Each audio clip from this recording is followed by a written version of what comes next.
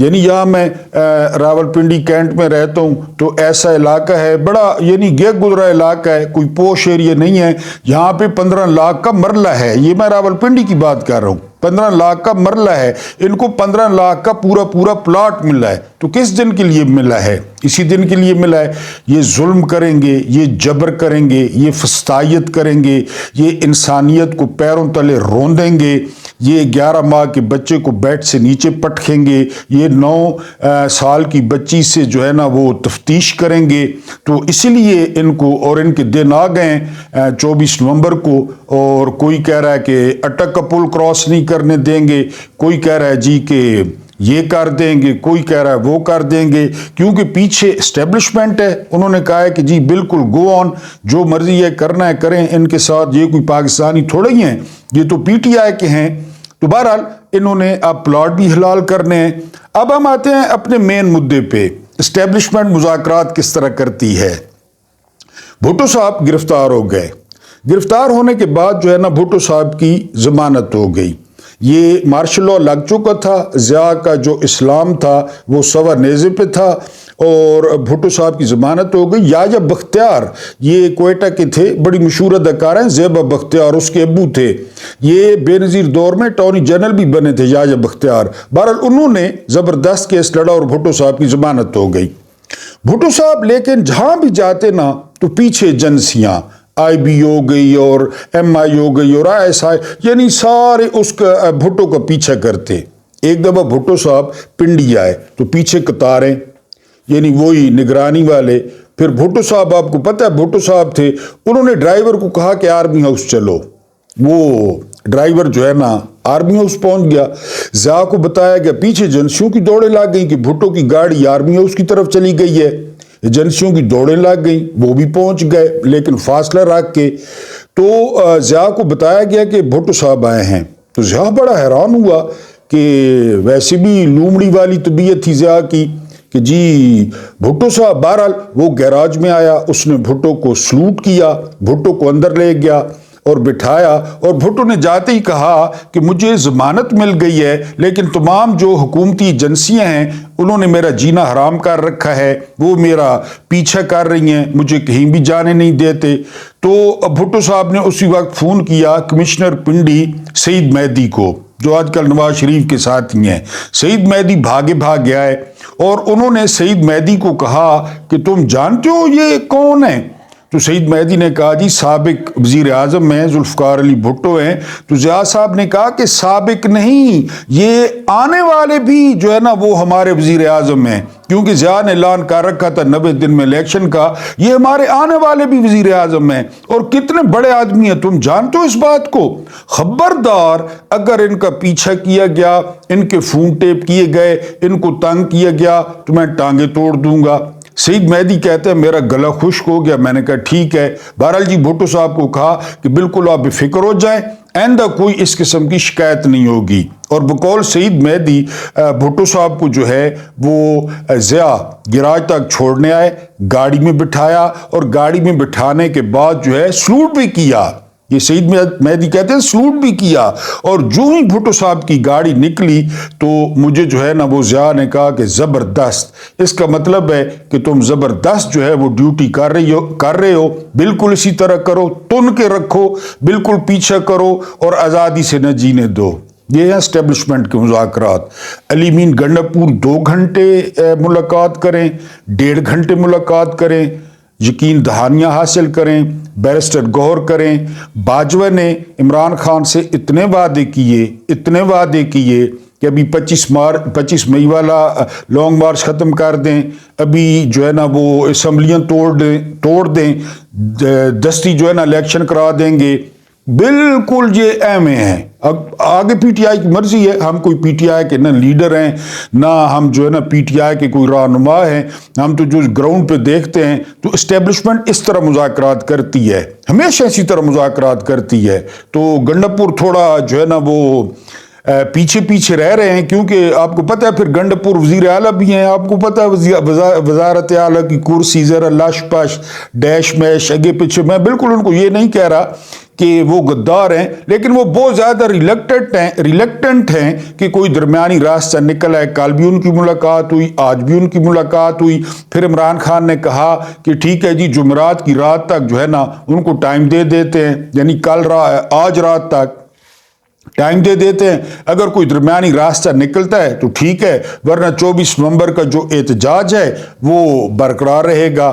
اور اس کے علاوہ انہوں نے کہا کہ ہم آج نہیں تو کب، ہم نہیں تو کون، یعنی کون اس ملک کو پوچھے گا، کون اس ملک کی آزادی کی بات کرے گا، کون عدلیہ کی آزادی کی بات کرے گا۔ بہرحال اسٹیبلشمنٹ جس طرح کے مذاکرات کرتی ہے نا، وہ اسی قسم کے مذاکرات ہوتے ہیں جو میں نے آپ کو قصہ سنایا۔ اب ایک اور قصہ سنیں، وہ بھی بالکل اسی طریقے کا۔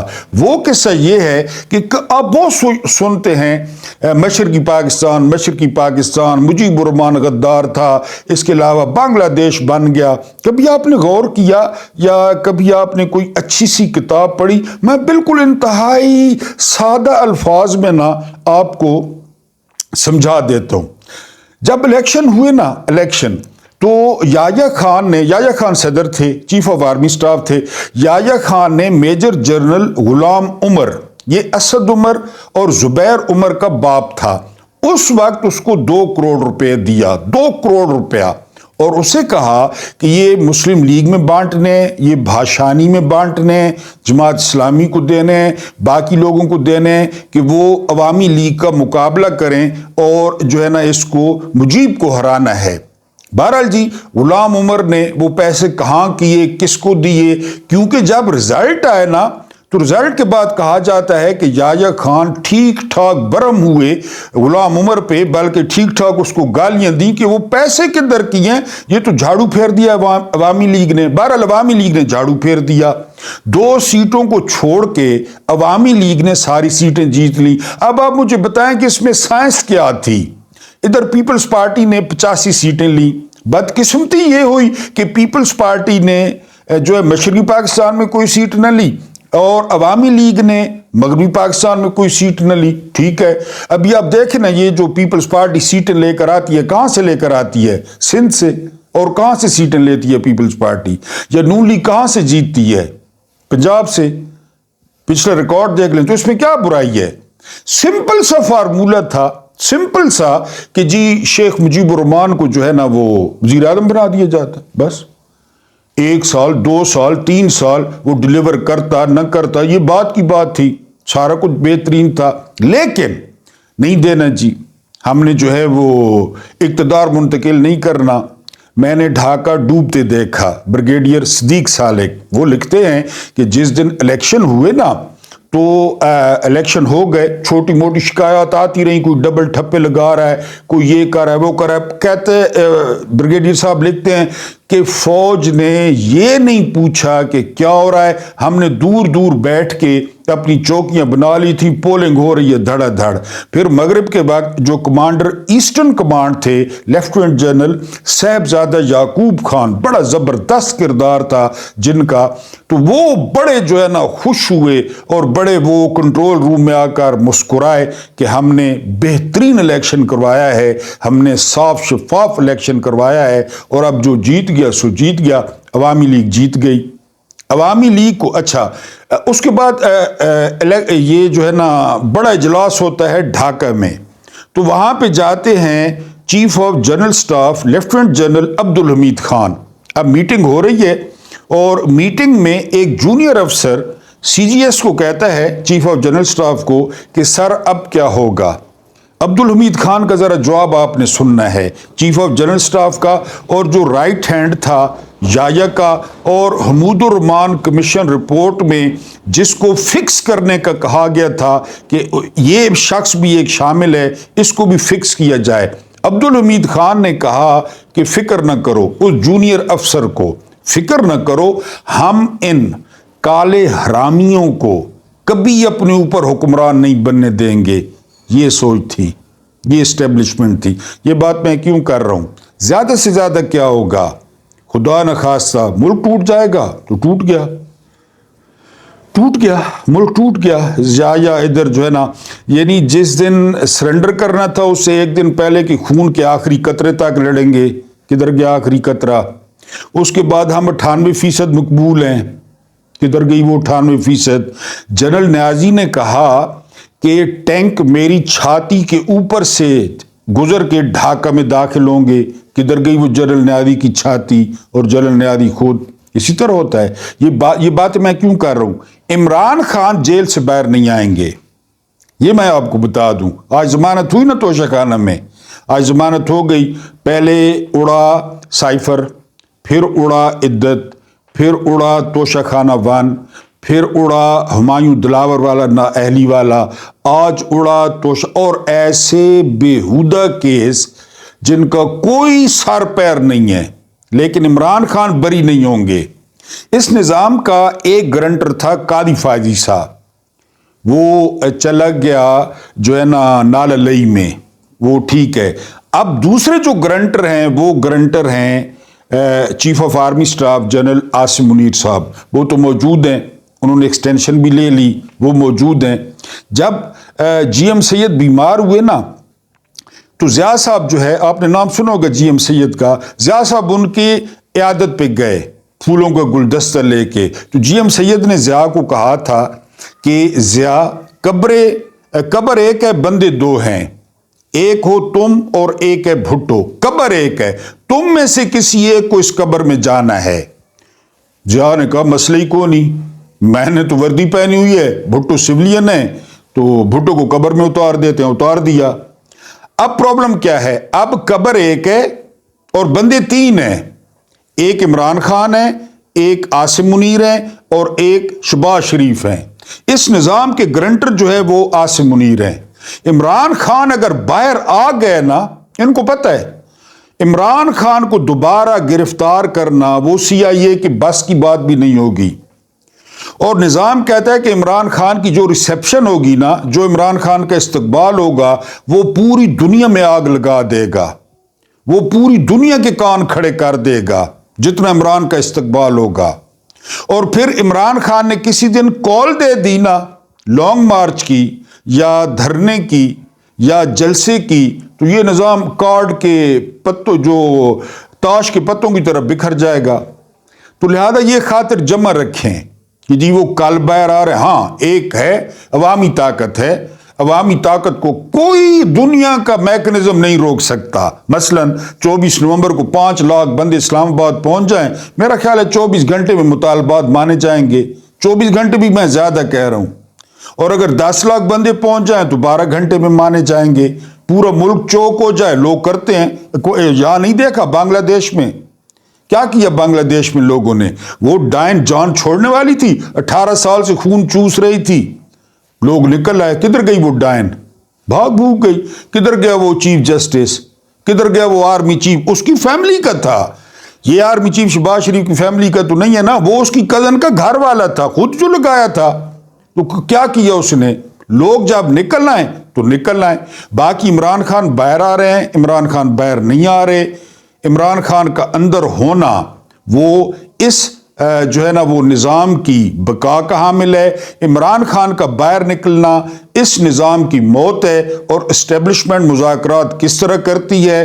ویل ڈن سعید مہدی، تن کے رکھو، اس کی زندگی عذاب بنا کر رکھو۔ اور 2 منٹ پہلے ضیاء نے بھٹو کو سلوٹ کر کے رخصت کیا تھا، کیونکہ شاید ہی تاریخ میں اتنا بڑا لومڑ کوئی گزرو جتنا بڑا لومڑ یہ ضیاء تھا۔ جب چیف بنانے کی باری آئی نا تو ٹکا خان نے، لیفٹیننٹ جنرل ٹکا خان نے کہا تھا اس کو بھٹو کو کہ ضیاء کو جو ہے نا وہ چیف بنا دیں، ہر وقت مسلح پہ پڑا رہتا ہے، لومڑ ہر وقت مسلح پہ پڑا رہتا ہے، تو اس کو چیف بنا دیں۔ پھر وہ کیا کیا ضیاء نے، یعنی ضیاء کی یہ حالت تھی، ضیاء کے منہ میں سگریٹ ہوتی نا اور بھٹو صاحب آ جاتے 1-2 دفعہ تو جلتا ہوا سگریٹ ضیاء نے جیب میں ڈال لیا تھا۔ یہ بھٹو کی حیثیت تھی، اور بھٹو کے سامنے ضیاء کی یہ حیثیت تھی۔ اللہ پاک آپ کو آسانیاں عطا فرمائے، آسانیاں بانٹنے کی توفیق عطا فرمائے۔ میرا رب کریم آپ کے اور میرے مرحومین کی مغفرت فرمائے، ان کے ساتھ عدل کا نہیں رحم کا اور احسان کا معاملہ فرمائے۔ مجھے برداشت کرنے کا بہت بہت شکریہ۔